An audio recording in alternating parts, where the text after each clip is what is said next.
बोलिए श्याम सुंदर भगवान की जय हो। जय श्री कृष्णा। विश्व रूप में आज हम प्रथम स्कंद के दूसरे अध्याय से श्रीमद् भागवत महापुराण को पढ़ेंगे। अगर आप मेरे साथ में प्रेयर पाना चाहते हो तो कमेंट में जय श्री कृष्णा लिख दीजिए, और जिनके लिए आप प्रेयर करवाना चाहते हो या अपने स्वयं के लिए भी प्रेयर पाना चाहते हो तो आप अपना नाम लिख दीजिए। चलिए शुरू करते हैं। अब हमने प्रथम स्कंद के पहले अध्याय को कल संपूर्ण किया था। आज हम दूसरे अध्याय से इसका वांचन शुरू करेंगे। आई होप आप लोगों को समझ में आता ही होगा। अगर कुछ नहीं आता है तो आप कमेंट्स में पूछ सकते हो। अगर मुझे जो इसका जवाब पता होगा तो मैं आपको दूंगी। ठीक है, चलिए शुरू करते हैं। दूसरा अध्याय। सुखदेव जी का विरक्त होकर वन में जाकर तपस्या करना। सुखदेव जी का विरक्त होकर के वन में जाकर के तपस्या करना, ये आज का टॉपिक है। व्यास जी कहते हैं, सनकादिक ऋषियों की यह अभिलाषा जानकर सुत जी बहुत प्रसन्न हुए। तत्पश्चात उन्होंने प्रथम तो सुखदेव जी के चरण कमलों का स्मरण किया जिनके द्वारा उन्होंने श्रीमद् भागवत को सुना था। इसके बाद वह शौनकादिक 88,000 ऋषियों से कहने लगे, हे ऋषियों, अब मैं आपको श्रीमद् भागवत कथा सुनाता हूँ,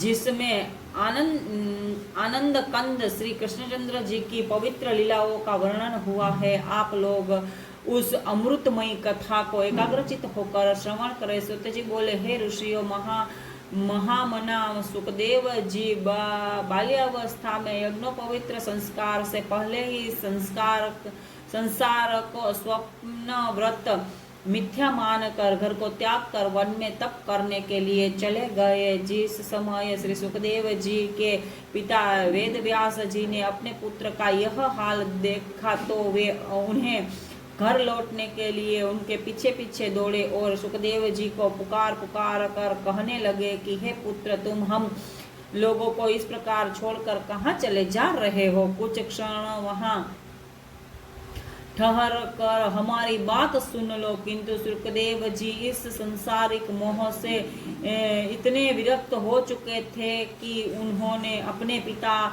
व्यास जी को उत्तर देना भी उचित न समझा और वे निरंतर आगे ही बढ़ते गए तथा मन में एक विचार करते रहे कि देखो, वृद्धावस्था में भी मेरे पिता इस संसार में मोह माया से किस भांति फंसे हुए हैं। उस समय वन में वृक्षों ने सुखदेव जी की तरफ से व्यास जी को यह उत्तर दिया कि हे मुनिवर, यह सब संसार स्वप्नव्रत है। यहाँ कोई किसी का पुत्र तथा पिता नहीं है। यह शरीर तो नाशवान है, जो बार बार जन्म तथा मृत्यु को प्राप्त होता है।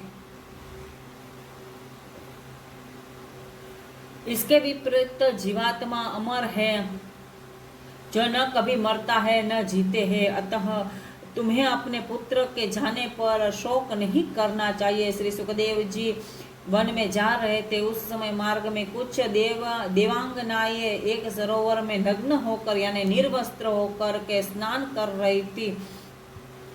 जिस समय सुखदेव जी वहां से होकर निकले तो उन देव स्त्रियों ने उनसे कोई पर्दा नहीं किया, परंतु थोड़ी देर बाद जय श्री कृष्णा, श्री राधे। परंतु थोड़ी देर बाद उनके पीछे पीछे जब वृद्ध व्यास जी वहां पहुंचे तो उन स्त्रियों ने उन्हें उनके अंगों को कपड़ों से ढांक लिया। यह देखकर वेद व्यास जी ने उस स्त्रियों से पूछा कि मेरे युवा पुत्र के जाने पर तो आपने कोई पर्दा नहीं किया, परंतु मुझ वृद्ध को आने पर आपने पर्दा किया, इसका कारण क्या है? इस प्रश्न पर उन स्त्रियों ने उत्तर दिया कि आपके पुत्र सुखदेव जी परम हंस है। वे स्त्री और पुरुष में कोई भेद नहीं समझते, परंतु आप इस भेद को अच्छी तरह जानते हैं, इसलिए हमने आपको देखकर अपने अंगों को वस्त्रों से ढांक लिया और उनको देखकर हमें अपने अंगों को नहीं ढांका। उन स्त्रियों की यह वचन सुनकर वेद व्यास जी ने आश्रम को लौट आए। सुत जी के मुख से श्री सुखदेव जी की इस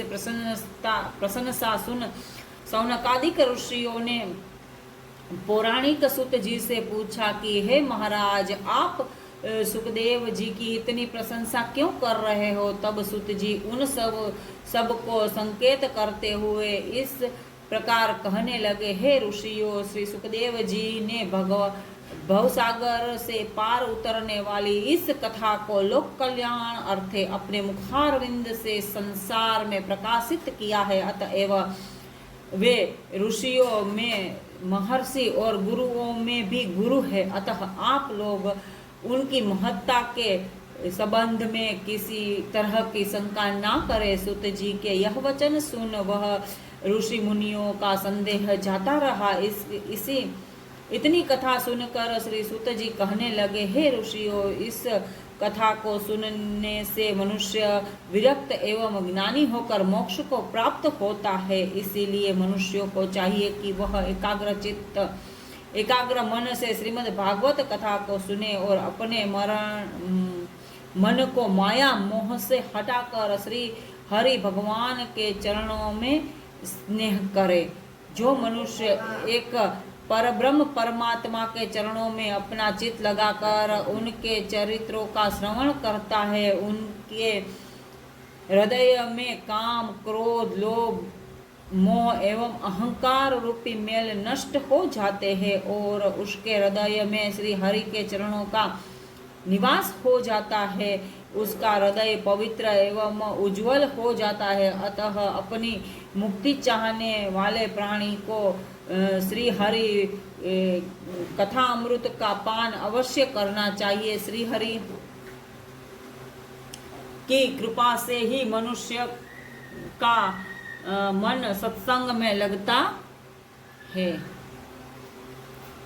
हरि भजन एवं उनकी कथा सुने बिना हृदय पवित्र नहीं होता। जैसे मनुष्य का स्वभाव तामसी, राजसी एवं सात्विक 3 प्रकार का होता है, वैसे ही राजसी, तामसी एवं सात्विक यह 3 प्रकार की देव पूजा भी होती है। शास्त्रों में तामसी को काष्ठ की, राजसी को धुआं की तथा सात्विक को अग्नि की उपमा दी है। जो सिद्धि अग्नि से प्राप्त होती है वह काष्ठ एवं धुएं से प्राप्त नहीं हो सकती। इसीलिए सात्विक भक्ति एवं पूजा करने वाले ही मोक्ष को प्राप्त होते हैं। संसार में जितने धर्म, यज्ञ, तप तथा व्रत आदि है वह सब जगत पिता परमात्मा के रूप से इस प्रकार लय हो जाते हैं जैसे बरसाती नदी नालों का जल बहकर समुद्र में